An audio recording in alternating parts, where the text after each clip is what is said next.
Dr. John Watson. I shared a flat at 221B Baker Street with a young man named Sherlock Holmes. This would normally be a simple statement of simple fact, but I had learned in the first few weeks of our association that the normal process of returning home was in itself an adventure. I never knew what to expect. I seldom expected what I found. I had decided to spend a quiet evening at home, and I was determined not to become involved in any new scheme that Holmes would invent.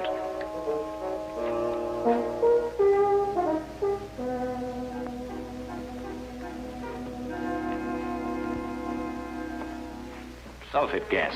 Oh? Do you remember the Dietrich case, when the defense tried to prove that no one could produce a deadly poison without a trained chemist? No. Well, I'm going to try it now. With kitchen utensils and a secondary school chemistry book. I knew it could be done. There it is, Watson. Brilliant. Now you've done too much.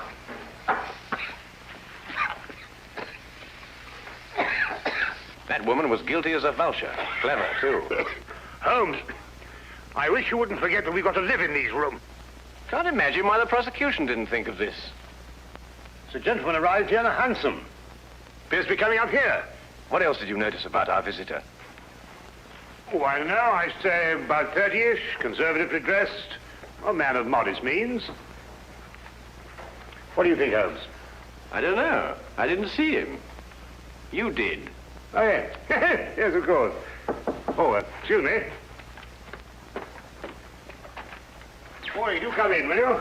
Good morning. Is this Sherlock Holmes' flat? Yes, indeed. Oh, sulfate gas. Oh. Mr. Holmes has been experimenting. That's Mr. Holmes. How do you do, Mr. Holmes?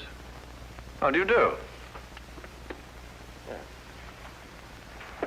I must apologize for calling upon you without an appointment, Mr. Holmes, but it is urgent.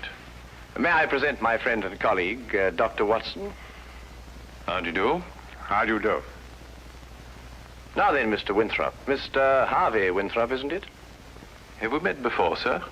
No, but you mustn't underestimate your reputation. Won't you come in? And sit down. Thank you. Over there.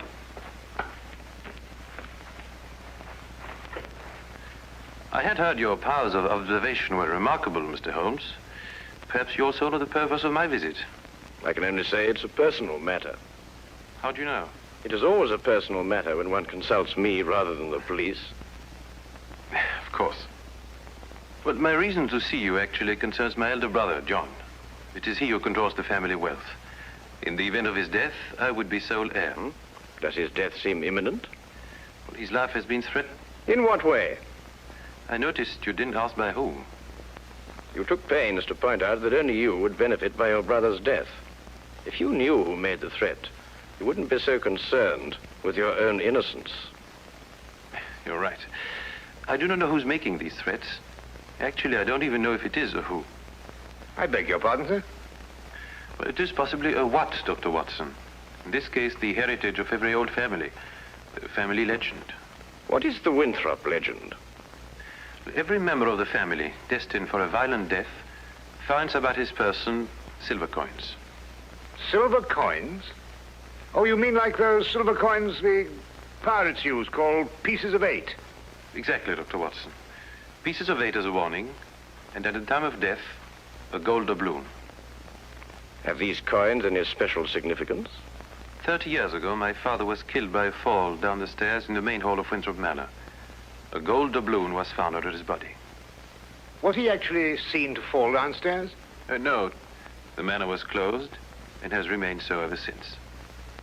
I assume your brother has discovered several silver coins. Each day for the past 7 days.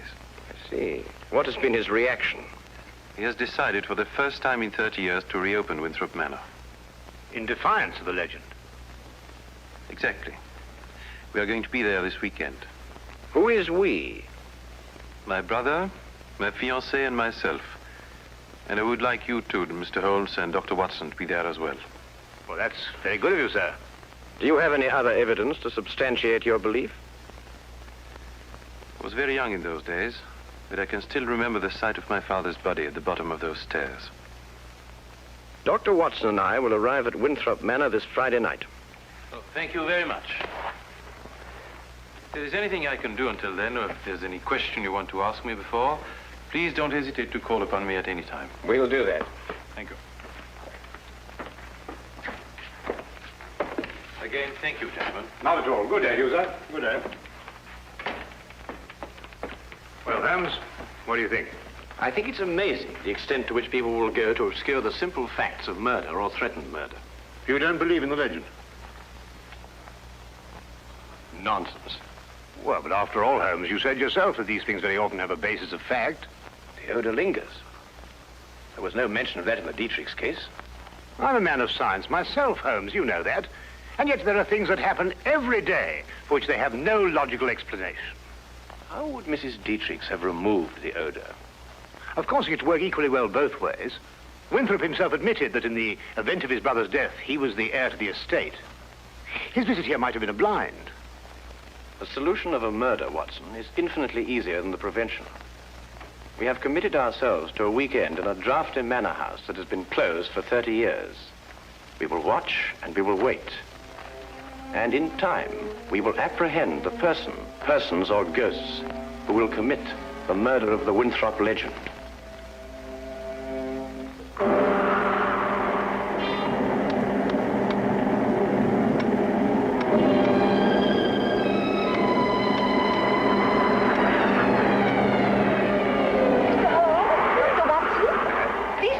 Thank you.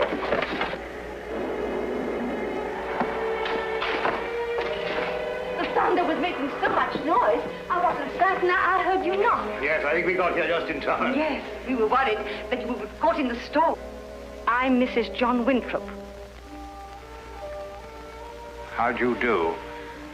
I'm Dr. Watson. This is Sherlock Holmes. How do you do? I'm very pleased to meet you. You can leave your things here and go into the sitting room. We managed to get it comfortably warm. I'll have your luggage brought up to your rooms. You'll have to excuse the inconveniences of the house. My husband's decision to spend the weekend here was rather sudden. And I'm afraid we're understaffed. Please don't concern yourself with us, Mrs. Winthrop. I'm sure we'll be very comfortable. Oh, there you are. I'm glad you made it before the storm. I see you've already met my sister-in-law. Yes, we have. How do you do? Oh, Harvey, perhaps you can show Dr. Watson and Mr. Holmes to their rooms. Yes, sir, you probably want to freshen up. Good evening, gentlemen. This is my brother, John Winthrop. Dr. Watson. How do you do? How do you Mr. do? Holmes. How do you do? How do you do, sir? I hope you'll be comfortable. Or as comfortable as possible in a house that's been closed for 30 years. I feel I should apologize. Not at all, sir. I'm sure everything will be fine. I hope so. Come down to the sitting room when you're ready. It's a bit more cheerful there. Let me show you to your rooms, gentlemen. Come along, my dear.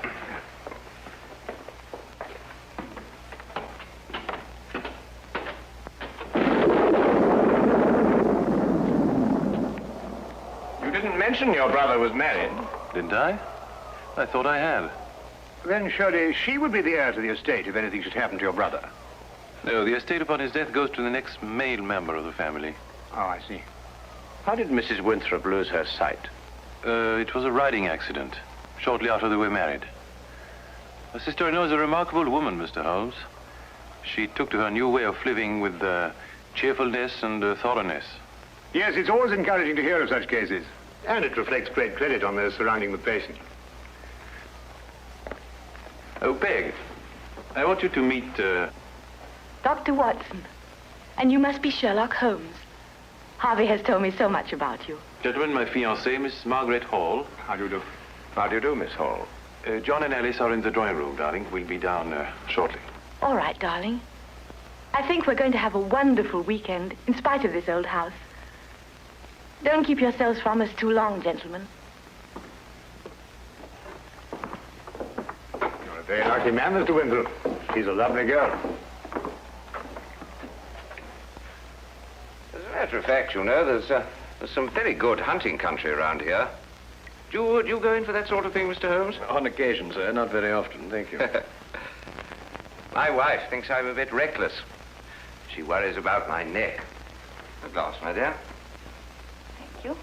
That appears to be a preoccupation with more than one member of your family, sir. You mean my brother, too? And the reason for your being here? Nonsense. I said the same thing. And you agree with me? You, too, think it's a lot of rubbish? I don't think we're referring to the same thing, sir. I'm talking about the legend, of course. Ah, I see. May I ask, sir, what precautions you've taken against it? What would one do? How does one fight a myth?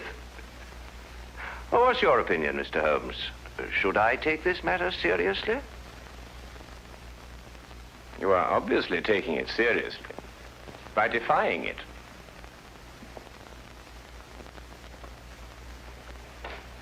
By coming down here to prove that it doesn't exist.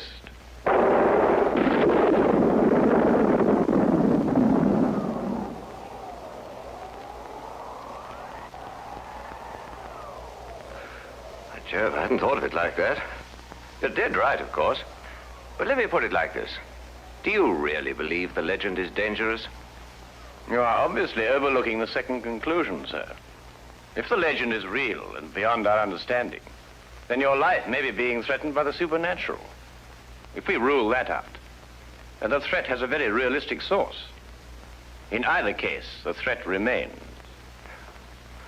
I hadn't thought of it that way. But there are just the 6 of us here, Mr. Holmes. Surely if there is danger for John, it couldn't come from any of us. There are just the 6 of us now, Miss Hall.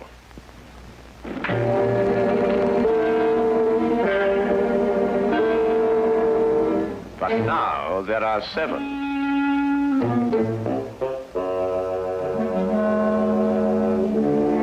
John, what is it?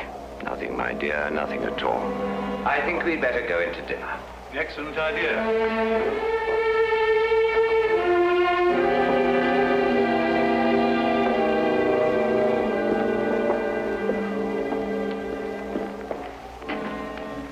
I don't like it, Holmes. Neither do I, Watson. Neither do I.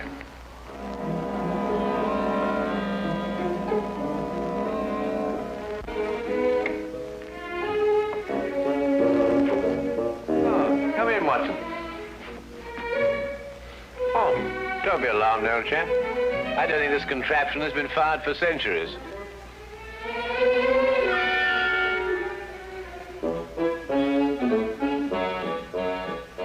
You could hardly expect me to know that from here, Holmes.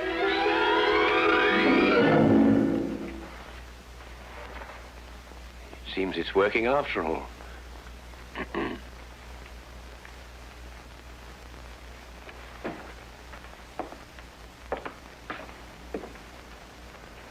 I wanted to talk to you about that dinner we just had. Oh, yes, yes. Excellent, Doc. Don't you agree? Well, it was better than the conversation, or lack of conversation, I grant you. Well, quite natural under the circumstances. Everyone's suspecting things they'd rather not say. What do you make of it, Holmes? Did you realize that young Harvey Winthrop was in love with Alice before she married his brother? Holmes, you're fantastic. How did you determine that? He told me. Oh. Oh, have you got a match, Watson? Yes, I think I should have.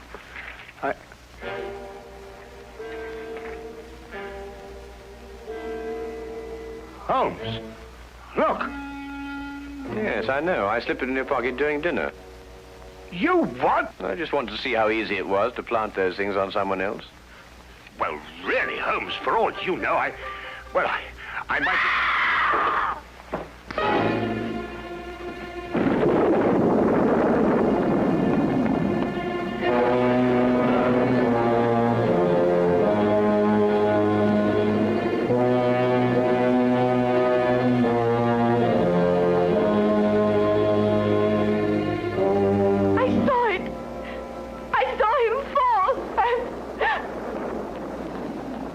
He's dead.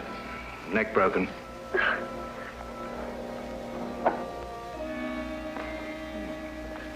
A gold doubloon. What's happened? Please. Will someone tell me? What's happened?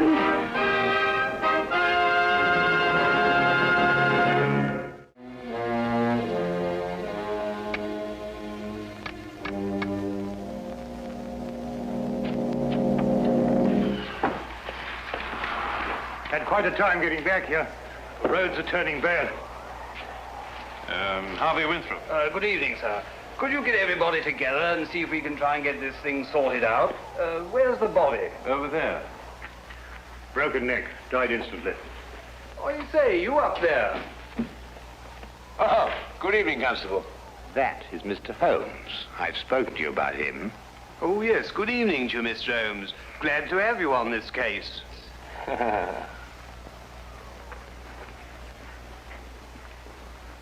His wife. Been a terrible shock for her. Oh, Mr. Holmes, I'd like to discuss this case with you. I've got several theories. Dr. Watson was telling me coming down in the carriage. I think it would be better if she retired for a while. These will help. Thank you, Doctor. Dr. Watson summarized the legend for me on the way down, but quite frankly, Mr. Holmes, I would say we're opposed to a devilish mind here. Holmes, really? I don't know. What on earth do you think you're doing? A button. At the very least. Observe, Watson, I've almost torn a button loose. Oh, so I should think after all those acrobatics. Are you going to sit like that all evening? And yet the late Mr. John Winthrop fell down a long flight of exceptionally sharp stone stairs without damaging his clothing. What's that? I'd better check. Yes, I think you had. Well, he may not have torn a button, but he suffered some very severe damage to his neck, I'd like to remind you. An indisputable fact, my dear Watson. Well, what are you getting at, Holmes? That's right. Now we're getting somewhere. Come on, Watson, let's examine the situation more thoroughly. The killing blow was struck at the back of the neck, is that right?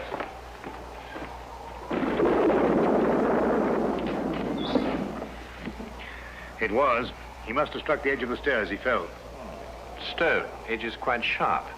Wouldn't the wound be deeper, more pronounced, Watson? Would you re-examine the injuries like a good fellow? Mm-hmm. Well, the skin's broken, but not unusually so. Still, it's difficult to know the position of the body when he fell. I agree with Mr. Holmes. Winthrop and the blind woman were at the top of the stairs when he fell. Mm-hmm. And in a position to have pushed him down. Right.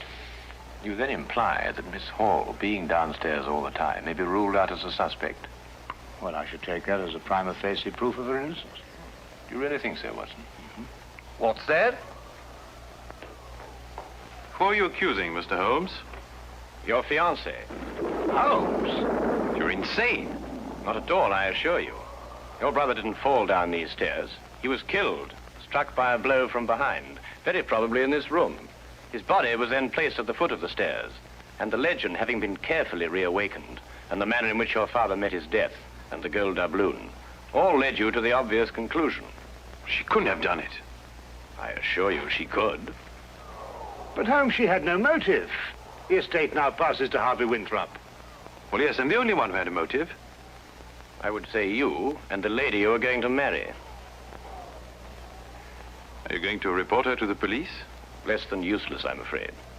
No court in this world would ever convict her on the evidence we have. Well, assuming you're right, and mind you, to me, it's only an assumption, there's nothing we can do. Yes, there is. We can at least remove the assumption. Come with me, gentlemen, into the drawing room.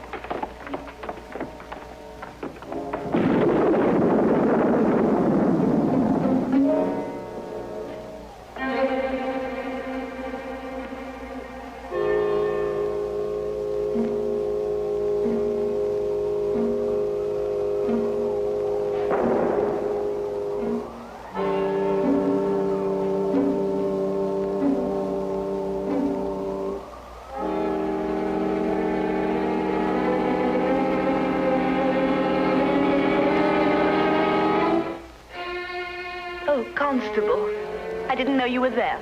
Just looking around, routine, you know, miss. Of course. Did you want to see me? Not especially, miss. A few more things to check up on. The rest lies completely in your hands.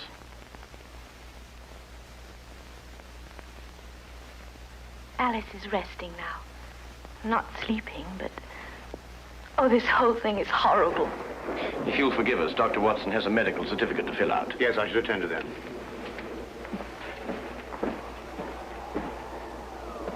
Oh, Mr. Holmes. At your service, my good constable.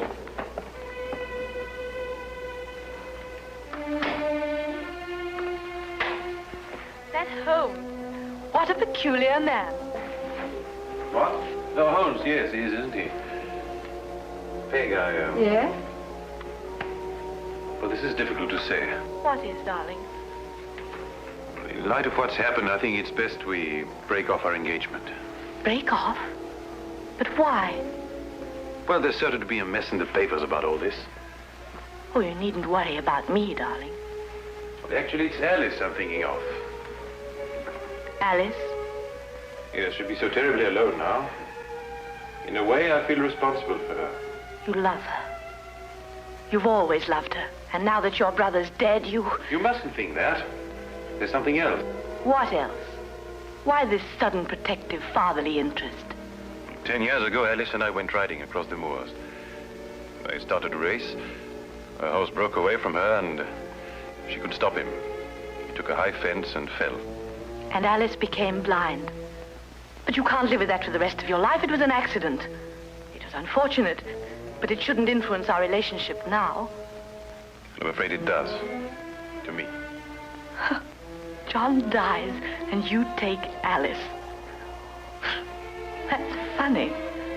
That's really ironic. Ironic? What makes you see ironic in such a situation? I don't know. I just meant nothing. Just an expression.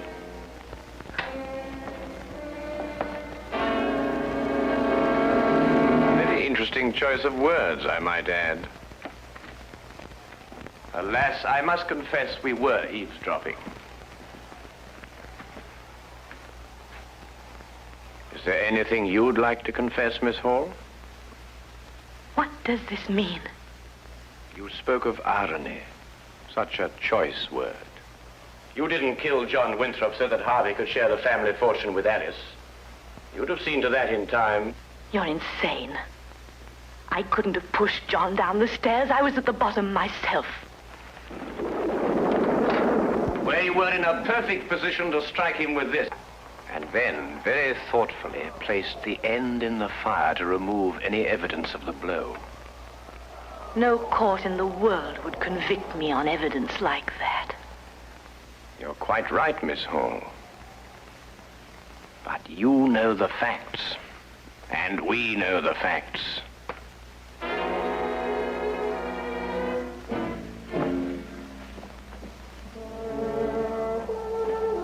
But surely, Holmes, something can be done. I don't think so, Watson. The young lady used her wits and an ancient legend. And a murderess walks free.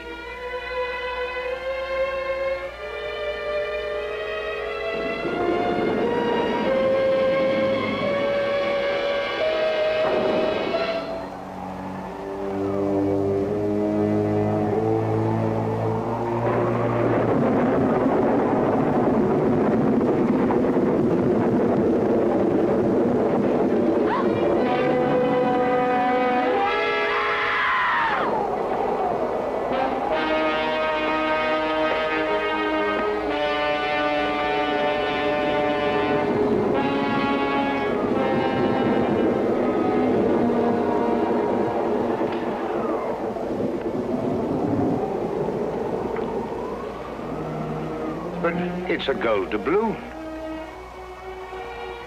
And she said no court in the world would ever convict her.